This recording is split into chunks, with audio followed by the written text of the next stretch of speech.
Is there any way to prevent this from happening again, Mr. President? Got to take care of the floors, raking and cleaning and doing things, right? We do have to do management, maintenance, and got to take care of the floors, the floors of the forests, very important. Raking and cleaning, you look at other countries where they do it differently, and it's a whole different story.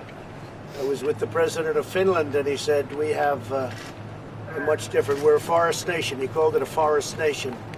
And they spend a lot of time on raking and cleaning and doing things, and they don't have any problem. And when it is, it's a very small problem.